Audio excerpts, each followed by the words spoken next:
Bom dia, bom dia, bom dia! Hoje é dia 31/8/2021, é o último dia de agosto. Vamos entrar em setembro. Ei, meu Deus do céu!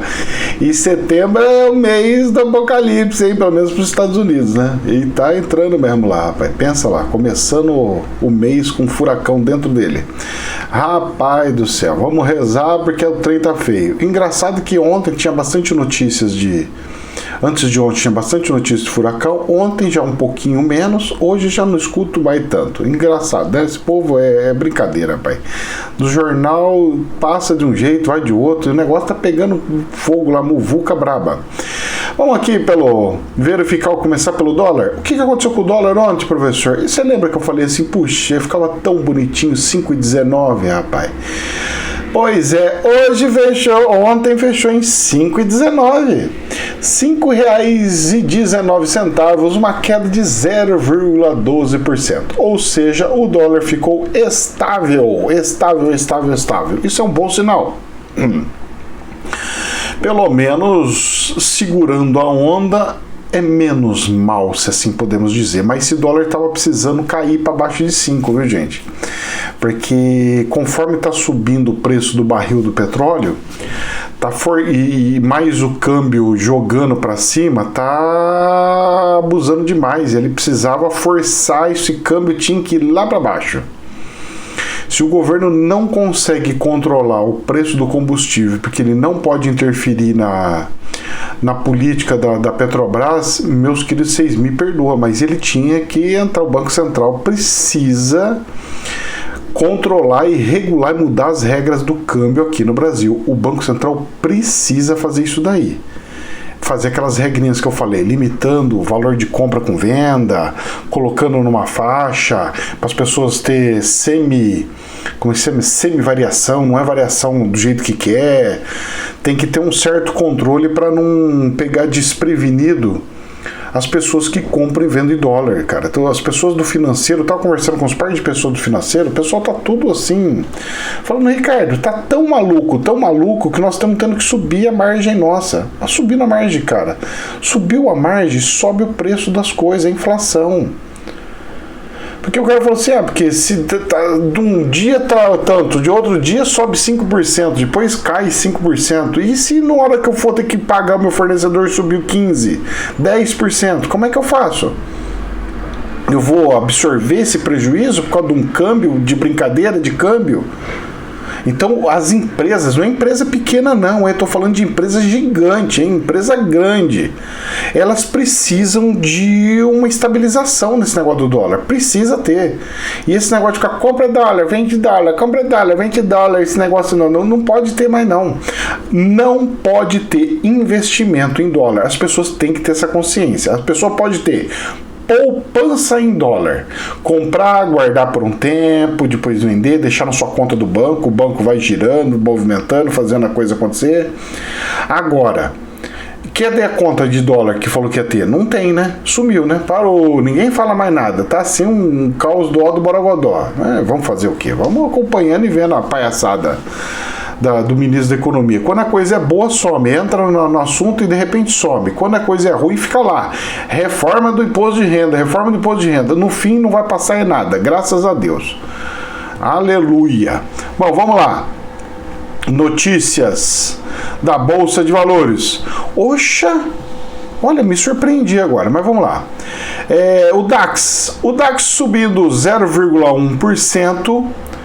Só que é o seguinte, a bolsa lá já tá assim Rapaz, pensa na bolsa que subiu e cresceu um bocado. É a bolsa da Alemanha. Ela tá em 15.906 pontos. Tá no 0 a 0, 0,1 de subida. Bem pouquinho, mas é o suficiente para ir subindo de pouquinho em pouquinho. Ele vai lá batendo o recorde dos recordes de novo, chegando perto do 16. De novo. Enquanto a Bolsa de Valores aqui do Brasil murchando.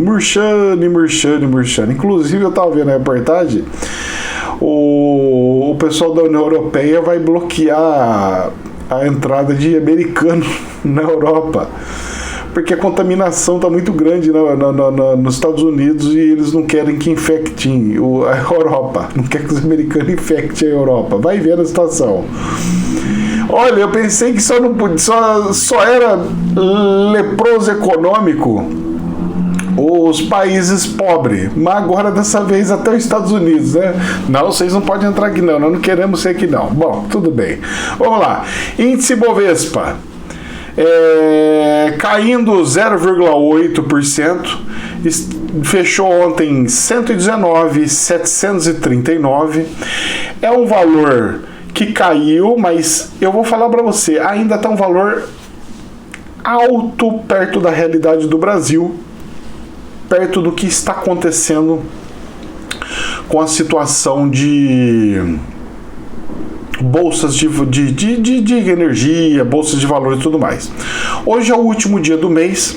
Normalmente é o último dia que as empresas têm para vender todas as posições que têm, para poder pagar os participação dos acionistas. Tem pessoas que recebem porcentagens dos investimentos. Tem pessoas que então eles fecham um tipo de um balançozinho todo mês, fecham um tipo de um balancete. E ali eles têm que pagar os dividendos, pagar as coisas ali dentro das operadoras e tudo mais. Então, normalmente, no final e começo de mês, sempre tem movimentação de compra e venda. Algumas empresas antecipam um pouquinho, outras deixam para o último dia. Vamos ver o que vai ser as cenas de hoje. Mas,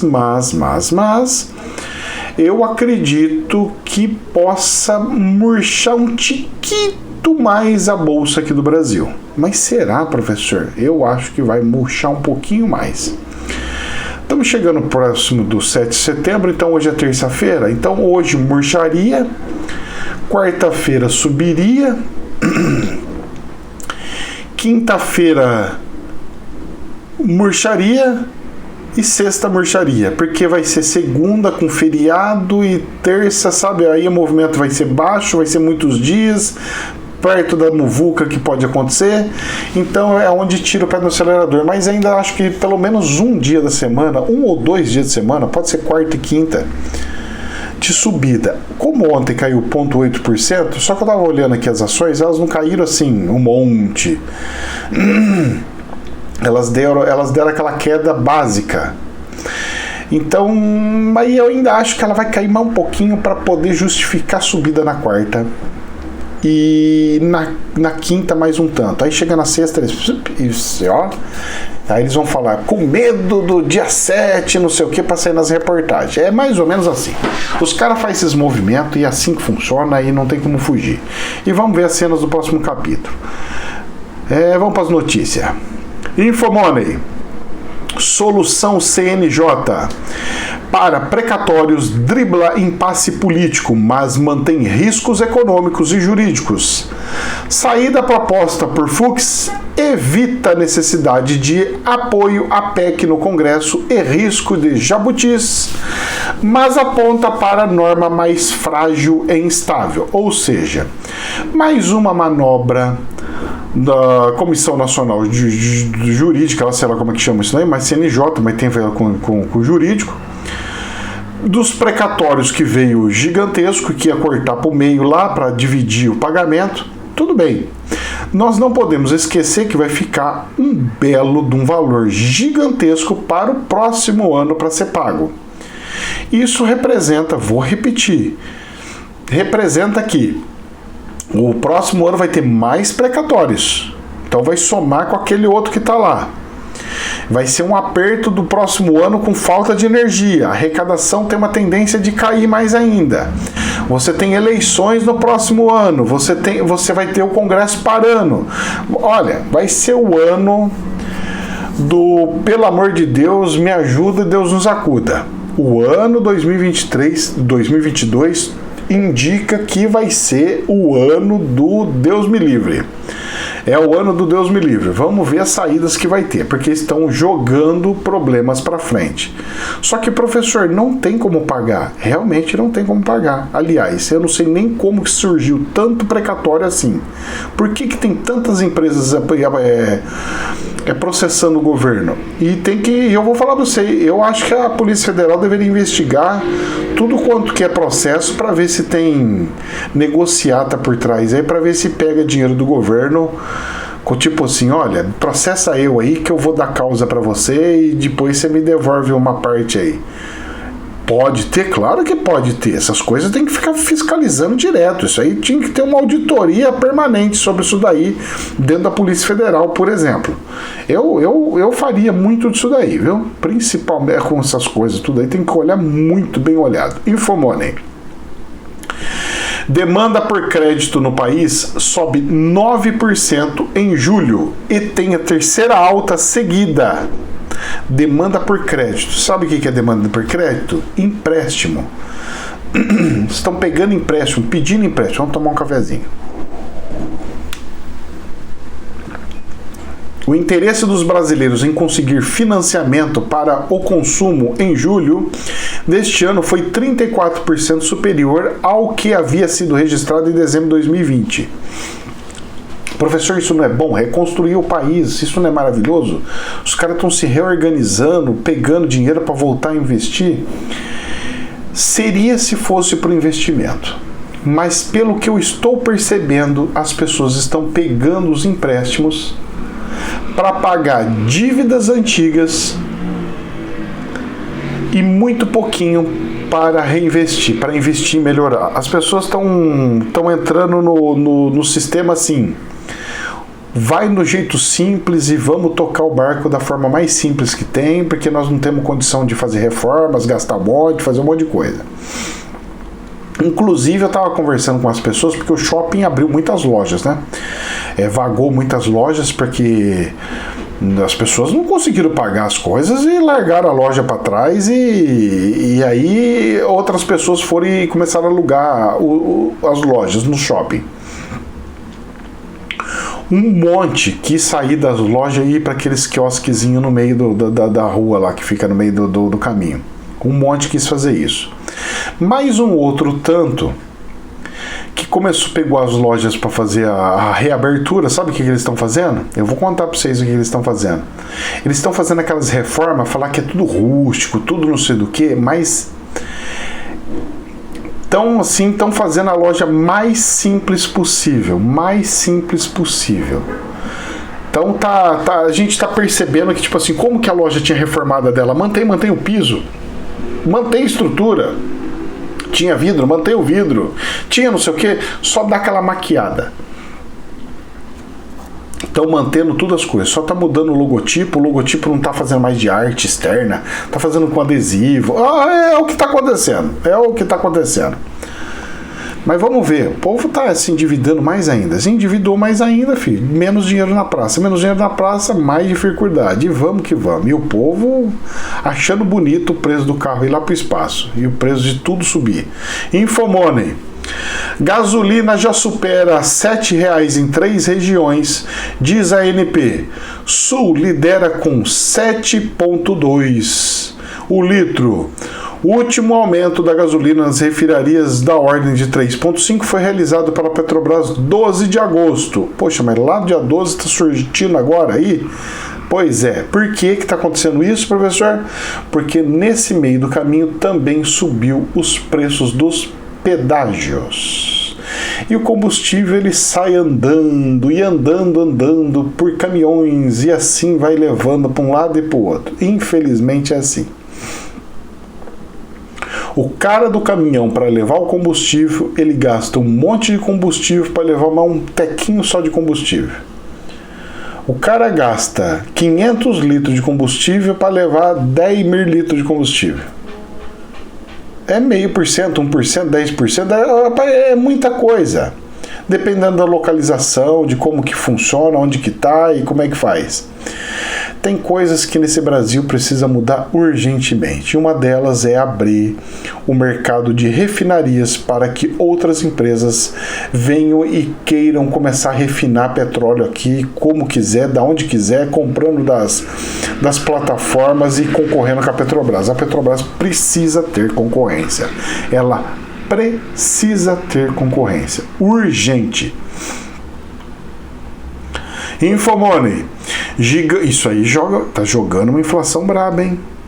E, ó, o governo tem que controlar o preço no mínimo do diesel para segurar a onda das coisas. Ah, mas baixou o imposto, o problema de ICMS, esquece isso aí. O problema é o dólar. Tem que resolver o problema do dólar. O problema é o dólar, não é ICMS. Para com essas retóricas retardadas. Tem que ir na fonte, no problema principal que afeta tudo de todos os lugares. Chama dólar, valorização do dólar. Tem que valorizar o nosso real frente ao dólar. Infomoney. Gigante siderúrgica prevê queda no preço do minério de ferro. Aleluia, Jesus! Movimentação da indústria siderúrgica da China para diminuir a produção este ano vem abalando os mercados de minério de ferro nos últimos meses. Parabéns, China! Ela está tentando ser autossustentável e não depender de importações. Isso é ótimo! Isso é ótimo! Porque um país só comprar muita coisa tá errado. Precisa ter uma diversificação. A China precisa produzir um pouco. Ela não pode comprar 100% do minério do planeta. Ela tem que ter a produção dela. Senão não dá, moço. É muita coisa. É muita. Vamos lá. Mobius vê desvalorização das moedas e recomenda a compra de ouro. Para gestor veterano, 10% do portfólio devem ser colocados no metal precioso. Você está escutando o que ele acabou de falar? É um cara, um gestor de investimentos gigantesco. Ele prevê uma desvalorização das moedas e recomenda a compra de ouro. Você está entendendo ou não? Vamos ver que moedas que ele está falando aqui? Vamos lá.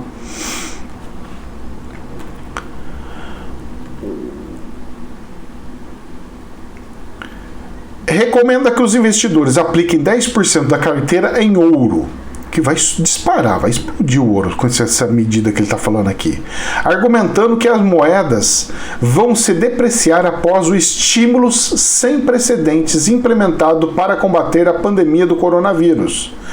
Na fase atual, 10% deve ser colocados em ouro físico, disse Mobius, que criou a Mobius Capital Partners após mais de 3 décadas trabalhando na Franklin Templeton Investment.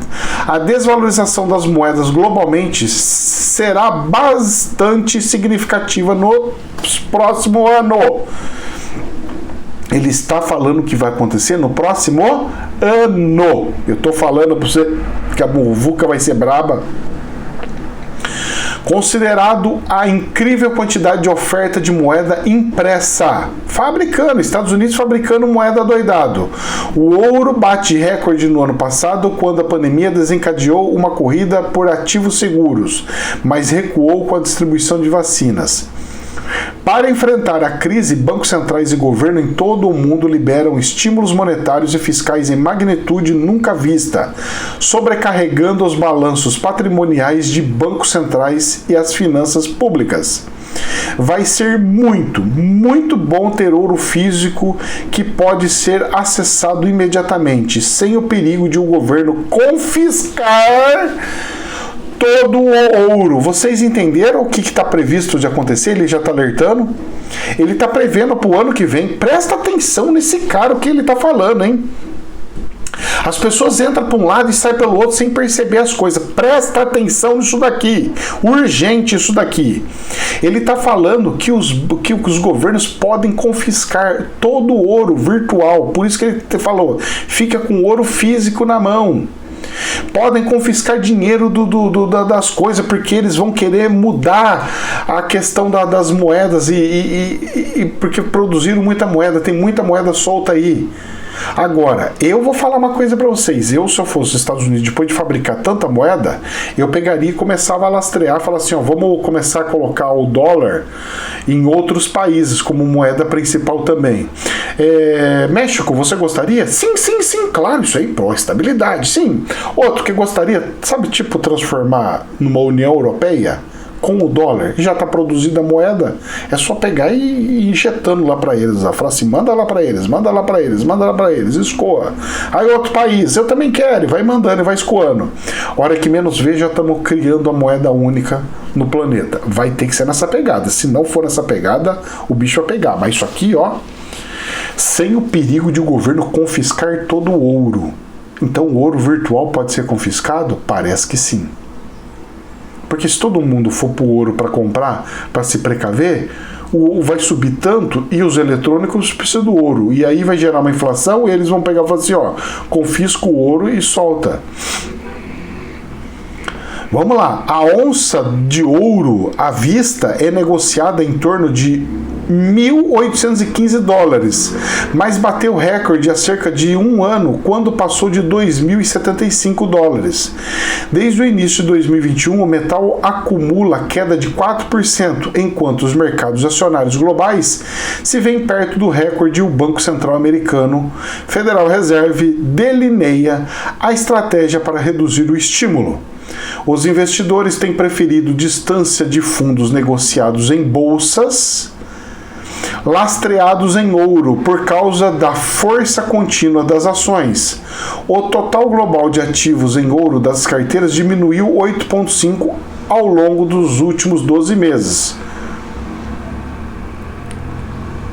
Ou seja, ele falou assim, aproveita a oportunidade que está caindo um pouquinho o ouro, porque a hora que ele voltar a subir, ele vai voltar com força total. Infomoney. No centro da polêmica com Febraban, nota pedindo pacificação política será adiada, diz Fiesp. Isso aqui eu não entendi. Nota que pede a pacificação política e estabilidade institucional contava com o apoio da Febraban, associação que reúne os bancos do país. Se você vai fazer uma nota, um papel, pedindo pacificação política, por que você adia um negócio desse? Você está pedindo pacificação e você vai adiar um negócio desse? Quer dizer que então a pacificação pode ser adiada? É muito estranho. Quando eu li essa nota, eu falei assim, não é possível que eu estou lendo um negócio desse. Mas, por incrível que pareça, é. Ou seja, é uma politicagem brava, não é um sentimento, um querer. É uma politicagem. Porque se quer, manda de qualquer jeito, com crise, sem crise, como é que tá? É só uma nota falando que precisa ter pacificação, menos conflitos. Só Jesus na causa, rapaz. O povo tá de brincadeira. Vamos lá. Infomoney. Biden perde apoio de eleitores independentes com o avanço de variante Delta. Queda de apoio chega em um momento precário para o presidente que cumpre o primeiro ano do mandato, cujo governo está sendo criticado pela retirada do Afeganistão. Então nós temos dois problemas.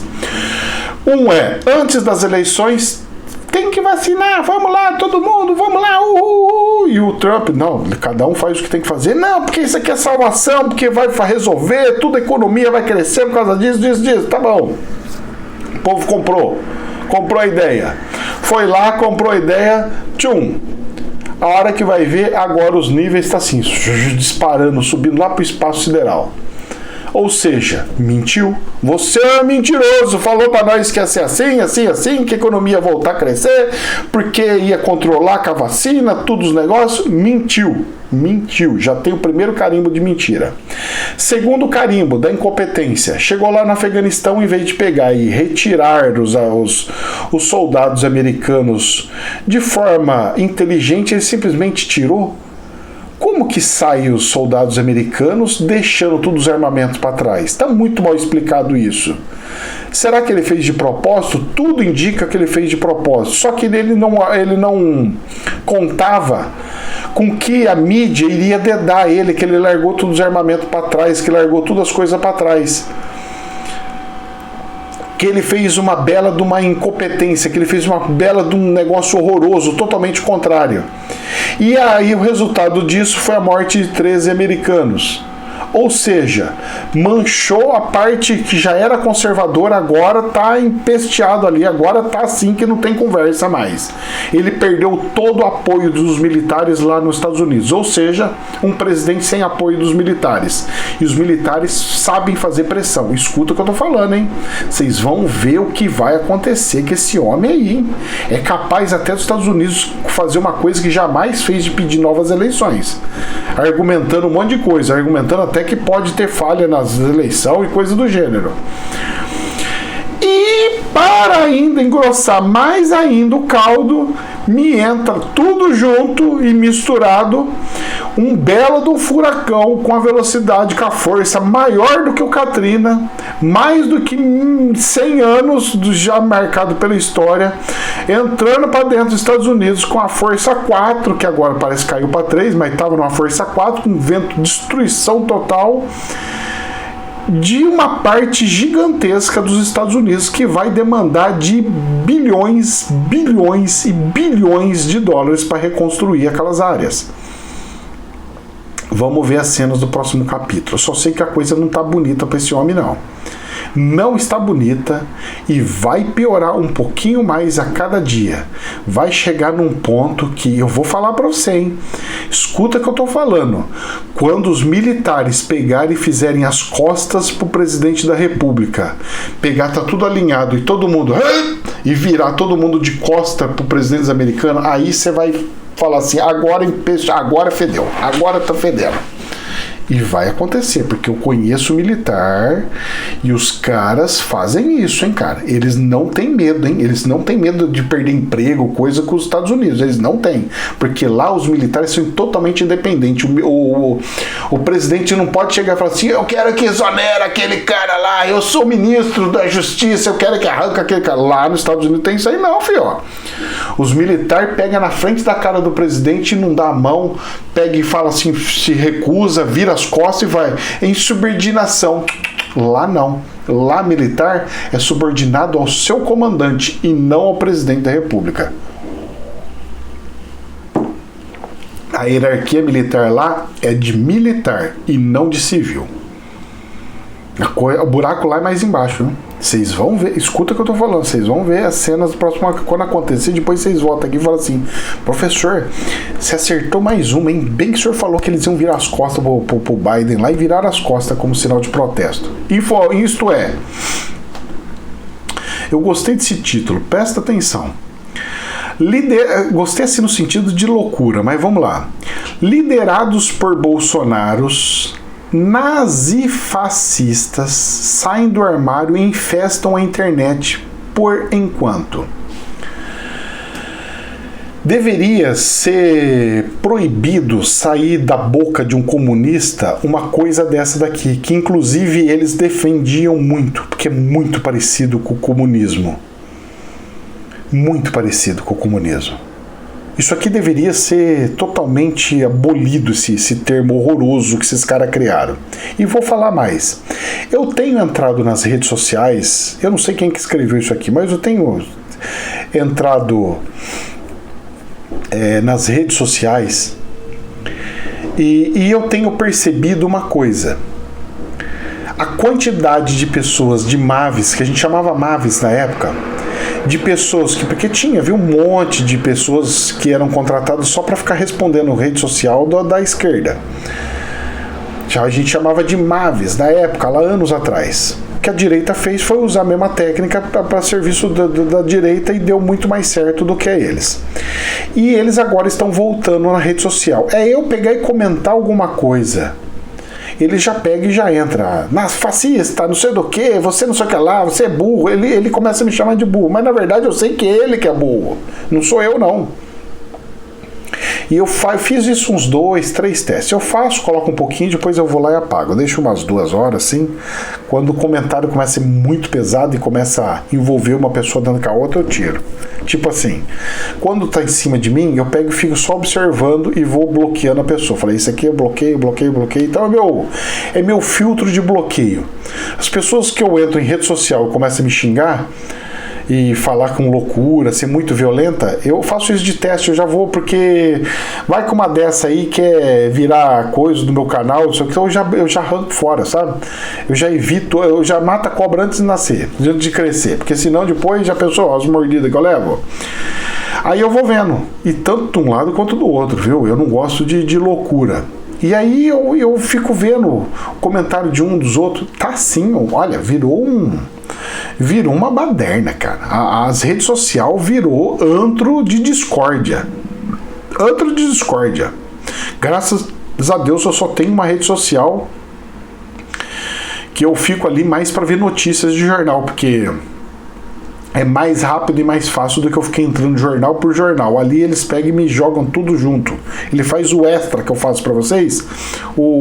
A rede social, pelo menos o Face, por exemplo, faz nesse sentido aqui. E aí, cara,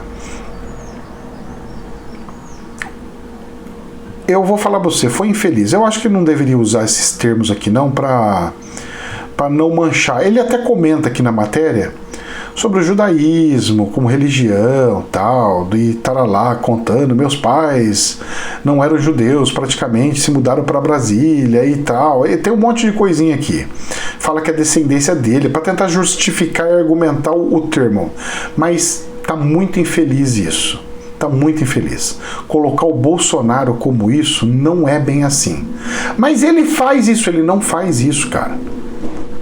Você que colocou na sua cabeça que ele faz isso. Você que comprou essa ideia ridícula, usando um termo que você nem leu no dicionário para ficar falando essas besteiras. Antes de falar, leia o dicionário. Eu aconselho muito, faz muito bem. Vamos lá para encerrar. Poder 360. Eu acho, essa nota também eu achei incrível, para não encerrar. Poder 360. Lula, 2 pontos. Abre aspas. Pai da mentira ataca novamente. Não caia em terrorismo bolsonarista. Fecha aspas. A fala dele deu a sensação de que o pai da mentira ataca novamente. É como se o pai da mentira fosse o Lula atacando o Bolsonaro. A sensação foi essa. Cara, E aí, como sempre a esquerda gosta de fazer, ela pega, acusa o outro do que ela é. Então você presta atenção e toma muito cuidado, porque agora o povo tá naquela situação de ir para frente. O Lula que estava quietinho, agora ele tá saindo, atacando tudo. A pessoa que está aconselhando o Lula na campanha política, ele está cometendo um erro gravíssimo. Ele, quando estava quietinho, ele estava bem. Agora, com ele falando, você pode perceber que o índice dele de confiança, de querer, você vai ver como vai começar a cair. Porque ele começou a atacar outra pessoa. O Bolsonaro começou a cair porque o Bolsonaro saiu atacando as outras pessoas. Pô, não pode atacar, nós somos um país cristão, país é amor e tal, não sei o quê. É começar a atacar, parece que os políticos não aprendem, rapaz. É começar a atacar e cair os índices das pesquisas. Vocês vão ver só o que vai acontecer. Eu vou ficar só olhando, observando, porque isso aqui é um dado interessante para calcular os índices de pesquisas.